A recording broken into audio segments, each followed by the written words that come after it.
سورہ الرعد۔ بسم اللہ الرحمن الرحیم۔ شروع کرتا ہوں اللہ کے نام سے جو نہایت مہربان بڑے رحم والے ہیں۔ الف لام را۔ دیکھو یہ آیتیں ہیں، ان کا معنی تو اوم کو نہیں دیا گیا۔ اگر پیغمبر صلی اللہ علیہ وسلم کو اس کا علم دیا گیا تو ہمیں معلوم نہیں، لیکن قرآن میں تو ہمیں اس کا علم نہیں، اس کا علم اللہ کو بہتر جانتے ہیں۔ یہ جو آپ سن رہے ہیں یہ آیتیں ہیں، ایک بڑی کتاب یعنی قرآن کی، یہ قرآن کی کتاب کی آیتیں ہیں جو ہم سن رہے ہیں۔ اس سے پہلے یہ کس کی کہاں پر ہے؟ لوح محفوظ میں ہے۔ لوح محفوظ میں سے اللہ تعالیٰ نے آیتوں کو نکال کے دنیا میں ہمارے ہدایت کے لیے وحی کے ذریعہ بھیج دیا قیامت تک کے لیے۔ اب یہ قرآن قیامت تک کے لیے ہے۔ یہ کبھی مسلمان یا دوسرے قوم کے لوگ پورا دنیا یہ نہ سمجھے کہ اسلام جب یہ قرآن نازل ہو گیا تب سے ہے۔ اللہم اغفر لی، تب سے نہیں ہے۔ 1,24,000 پورے پیغمبروں کو تصدیق کرتی ہے، آدم علیہ السلام کو تصدیق کرتی ہے، تو آدم علیہ السلام سے اسلام ہے۔ ان الدین عند اللہ الاسلام۔ یہ نہ سوچو کہ ہمارے محمد مصطفیٰ صلی اللہ علیہ وسلم دنیا میں تشریف لائے، قرآن نازل ہو گیا تب سے اسلام دنیا میں ہے 1400 سال سے۔ نہ، بنیادی اسلام ہے۔ بینز کون ہے؟ آدم علیہ السلام ہے۔ سمجھ میں آ گیا ہوگا؟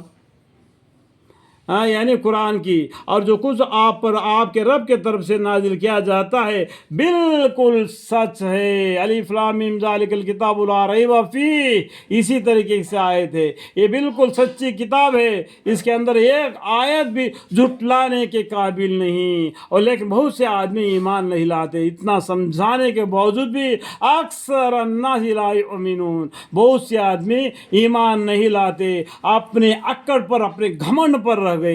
ایک دن اس کے گھمنڈ ان کو بیکار کر دے گا۔ اللہ ایسا قادر ہے کہ اس نے آسمانوں کو اور بدون ستون کے اونچا کھڑا کر دیا۔ دیکھو آسمان کو کئی پلر ہے کیا؟ ہمارے گھر کے اوپر چھت لگا دیا، کتنے پلر ہے؟ اور آسمان کتنا بڑا ہے، کتنا بھی تو چلے جاؤ اتنا دور اور بھی آسمان دکھائی دے گا۔ کئی پلر ہے کیا؟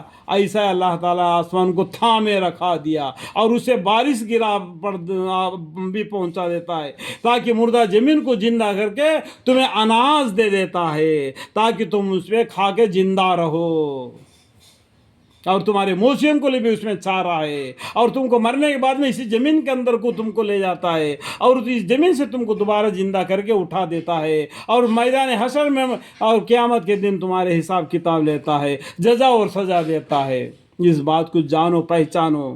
چنانچہ تم ان آسمانوں کو اس طرح دیکھ رہے ہو، پھر عرش پر قائم ہوا۔ عرش مطلب کیا ہے؟ اللہ تعالیٰ بیٹھنے کی جگہ ہے۔ اللہ تعالیٰ کا کرسی نے یہ ساتوں آسمان زمین کو اپنے اندر میں سمٹ لیا ہے۔ اتنا بڑا کرسی اللہ تعالیٰ، تو وہ کرسی پر بیٹھنے والا اللہ کتنا بڑا ہوگا۔ ان اللہ علی کل شیء قدیر۔ اور آفتاب و مہتاب کو تمام کام میں لگا دیا ہے، یعنی سورج کو اور چاند کو منزل مقرر کر دیا ہے۔ ستارے جو ان سے بھی بڑے ہیں بہت دور رہنے کی وجہ سے کیا چمکتا ہوا نظر آتا ہے۔ یہ آسمان ہمارے سامنے نظر آنے والے آسمان کو اللہ تعالیٰ نے یہ چراغوں سے آراستہ کر دیا۔ جب ہم رات کو آسمان کی طرف دیکھتے ہیں تو آسمان بلند اور ستاروں سے بھرا ہوا آپ دیکھتے ہیں، اور ایک وقت معین پر چلتا رہتا ہے۔ یہ سورج بھی، چاند بھی، زمین بھی، جتنے بھی یہ سرکل، یہ سائنس بھی بولتا ہے، یہ ایک رفتار پر چلتے ہیں۔ وہی اللہ ہر کام کے تدبیر کرتا ہے۔ اللہ تعالیٰ ہر کام کی تدبیر کرتا ہے۔ اللہ تعالیٰ کے بڑے علم والے ہیں، اور دلائل کے صاف بیان کرتا ہے۔ اللہ تعالیٰ پوری دلائل کو صاف